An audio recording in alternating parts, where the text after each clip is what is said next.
So, describe what's happening with this issue of licensing for people that just want to do braids. Right. Simple haircut. So currently, the state of Oregon requires anyone who's going to do hairdressing, that means touching hair for any reason, to attend the cosmetology program, which is 1,700 hours specifically just for hairdressing. You can also do the full program, which I don't know the hours for the full program.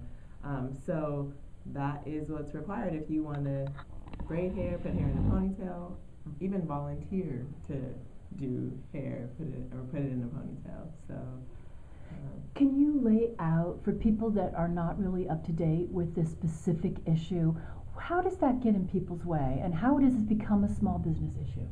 so if someone has been a hair braider all their life, and say they've braided hair for friends throughout their life, and then they decide, I want to do this as a business, they pretty much they would have to go to the cosmetology board and get a license to be able to do hair. Meaning they would have to go through the whole program of cosmetology school first, and then they can go apply for a license, and then they're able to braid. So there's pretty much no way to get around the law. I even went to the cosmetology board and presented my issue, and they told me no, and then they sent me a letter, and they said the only thing that I could do without a license is demonstrate a natural hair product if I wanted to.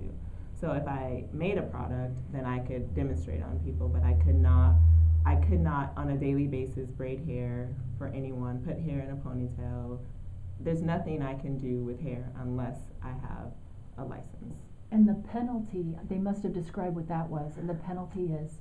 It depends. So I'm not quite sure what the fines are. I think that they vary depending on what you are caught doing. So if you open a salon, I think the penalty might be different than if you just are caught braiding hair. So that's something that you'd have to do research on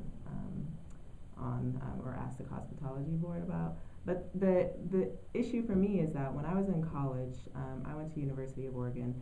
I worked in a braiding shop for about a year and a half, 2 years, and the owner said she would go to the cosmetology board every year and get permission to braid hair because there were no chemicals involved. We're just braiding, twisting, general styling that requires no chemicals or cutting or even heat.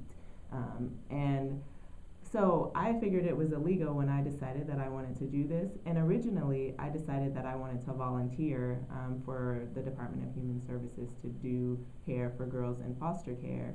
And so I wasn't even looking to make a business out of it, but a friend of mine suggested making a business out of it because, the need is so great in our community with African Americans and Native Americans being overrepresented in the system. And DHS jumps at it. They said, of course, we get calls on a weekly basis for hair care, and we've tried to do outreach with different stylists to get assistance and had a hard time doing that. So I said, okay, well, let me just check with the cosmetology board. I want to make sure that the law still allows me to at least braid. And of course, when I pursued that, they told me no. The only way around that was to get the law changed. And I said, I can't even volunteer, and no. And then I had DHS call them and ask them, if I could volunteer, and they said no. So, and I know a lot of it is around the safety and sanitation aspect of it, and just making sure people have basic understanding of hair. And so my solution to that was to go online and see what other states were doing around the issue, and I found that 22 other states in the union had addressed the braiding and natural hair care by either making it a different license, so people could go and take a safety and sanitation class. And the hours vary. There's some that are just like a 12-hour class or a 2-hour class to 500 hours of class. And then other states said, you know what, it's hair braiding. We don't want. It's different. It's different than what's going on with the cosmetology schools. In cosmetology school, you get this full curriculum of chemical straightening and cutting and dyeing and things like that. And so I contacted Sightline because they had just written an article, seriously, 3 days before all this. The Sightline Institute based in Washington State. Washington State, right. And Alan Durning had just wrote an article about it, and so I emailed him and I said, you know, look, I'm going to do the same thing in Oregon. What can I do? You know, I think it's, you know, unfortunate that, you know, I can cross the river and I can do, you know, ponytails for kids in foster care, but I can't do them, you know, in Oregon. And he said the best thing to do is to contact your legislators, and he definitely helped me. Like, he, you know, helped me write my first letter, and we got in contact with Senator Jackie Dingfelder and Representative Alyssa Kenny Geyer. And to my amazement, I must say, they were both like, you know, we're right in the middle of session right now because it was mid-February, but as soon as this is over, we want to talk, we want to have a meeting about it. And from there, we've just been really proactive about like discussing what a law in Oregon would look like. And we want to, you know, look at different options, you know, around the country and what requirements would best fit Oregon. And I've been in contact with a couple of other people from around the country who have gone through the same thing and asked them about their experience.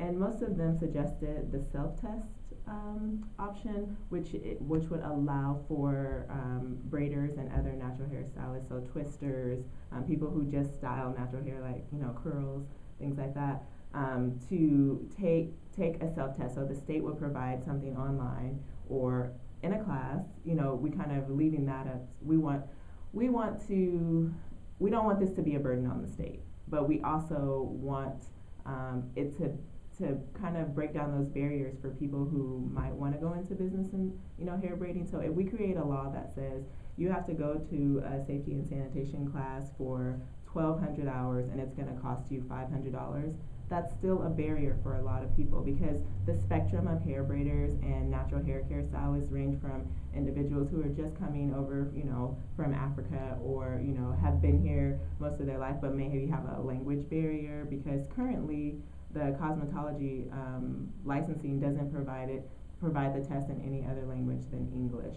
Now you can get a translator, but you have to be disabled, I think legally disabled in some manner. And so what we're trying to do is remove some of those barriers so that people can actually have access to becoming an entrepreneur and using their braiding skills. And this isn't just about allowing people to braid hair without a license, because yes, I acknowledge that cosmetologists go through a lot to, you know, be licensed.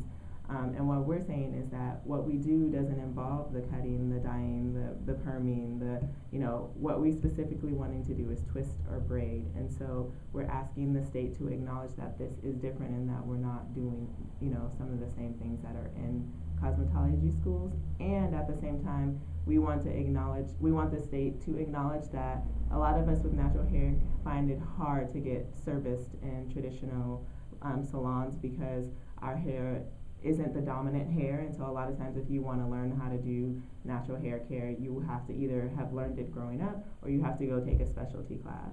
And our hair isn't a specialty, it is our hair. And I think that there's this movement, this underlying movement of like, you know, natural hair is a movement. It's a movement, and I think it's one of those movements that wasn't meant to be political, but somehow it is political, because it is us saying, you know, I accept this and I love this and I want to learn how to take care of it like this. And again, I really want to like stress that I acknowledge that cosmetologists learn a lot and they go through a lot, but I also feel like it's really important that those of us in the natural hair community feel like we have access to hair braiders and stylists who know how to do our hair, and we want to be able to braid and twist and dread ourselves, and we are willing to, you know, take a online safety test or a class that would teach us about the safety and sanitation. I just wanted to bring this up, and this is kind of a hard question about this issue, but a couple years ago, the issue of Brazilian blowouts being carcinogenic came up, and I feel can you speak a little bit to the issue of, you know, one of the biggest points of natural hair being a movement is people consciously standing up and getting away from products, specifically products and processes that are actually known carcinogenic or totally unhealthy for you. And it's a remarkable thing when, if you want to do something in a healthier way, you still have to learn how to not poison people or something like that. Yeah. And not meaning to be harsh on people that are getting Brazilian blowouts or who are getting their hair chemically processed, but it's a fascinating thing that you're trying to do, breaking through this barrier. Right. And I think it's about awareness. People are and not saying that people before haven't been aware of like what chemicals do to hair, but when the movie that Chris Rock made, Good Hair, did a really cool demonstration on like what's actually in the straightening products. And I think that there's this consciousness of like what people are putting in their body, and I feel like it's just kind of going alongside the natural hair movement now that it's kind of this huge thing where people are like, I want to try going natural. And then you're learning about the processes that are involved in straightening hair and like the chemicals that go along with it. I think it's just another thing that makes people that kind of solidifies that desire to go natural. I think it should be about choice. I definitely think that people have once people have the information, they can decide for themselves. And I think that the whole Brazilian blowout thing, I still think that people will choose either straight or natural regardless of, the chemicals and things. But I definitely can say that I think that has kind of also promoted like people learning about what's in their products and what it does to their hair and what it does to their scalp. And I think a lot of people, they are inspired because they're seeing more people with curly hair. And I think that that's probably one of the biggest drives, and that there's this natural hair community out there that didn't exist before that gives people knowledge. And I know that I've spoken to a lot of girls who said they can't even remember what their curly hair looked like because, from age 3, 4 on, they've had straight hair. And so it's almost like this rite of passage for you to get your hair straightened. And again, that's not a bad thing, but I think it's really interesting that this movement is like encouraging people to say, oh, I wonder what my curl pattern looks like. I wonder what that's like, and I want to give it a try. And I think that people will try it and they will go back and forth if they want. And I'm all for that. I think people should have access to either straight hair or curly hair. It should definitely be a choice. And that's what I'm trying to promote is choice. Choice not only in wearing your hair natural or straight, or being able to go to someone who actually has been a braider or a twister all their lives, or going to a licensed person. It should be up to the individual to decide. And I feel like it's the state's responsibility to protect its citizens, but at the same time, I feel like creating a monopoly is kind of a dangerous thing, and I worry that like current law keeps people out. It keeps a group of people who have been braiding their whole lives out of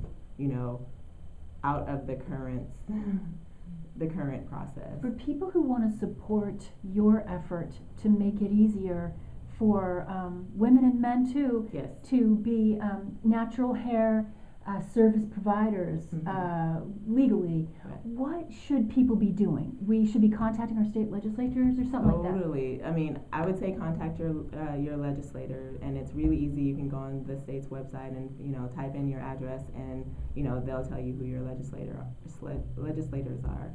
Another thing that they can do is they can. I have a group on Facebook called ConsciousCoils /groups, Facebook.com/groups/ConsciousCoils. And that's my business name, and we are working really hard to create a coalition of individuals who care about natural hair and want to learn about it, and then promoting it. So we're going to have a town hall meeting on August 18th from 2 to 4 here at the North Portland Library. I just reserved the room. And the goal is to bring people from the community into the room, and I'm going to invite all the legislators from the Portland metro area and ask them to come.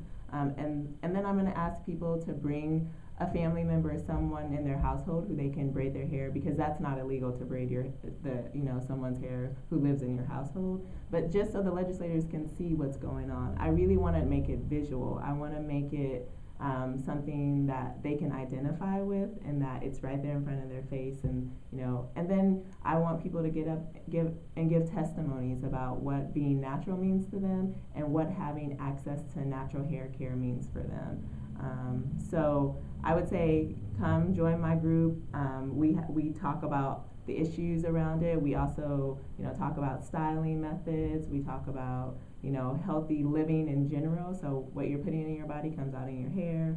And by no means am I an expert, but I'm definitely passionate about people having choice and people having access to knowledge and people having access to, I guess, legislation that is beneficial for more than just a specific group of people. This is about equity. It's about, economic empowerment. This is about cultural empowerment. And this is about us saying, we love our hair, and so the motto for my business is, be free, love your hair, love yourself. Because this isn't just about hair. This is about, us accepting who we are. And like I said earlier, it didn't, natural hair wasn't meant to be political, but I think there's a lot of politics that go beyond it and go behind it. And you feel, I want people to feel empowered to go to a job interview looking like this and feeling like my curls they're fine. I can be a high-powered lawyer with big, curly, natural hair, So, great. Well, thanks a lot. Yeah, thank you.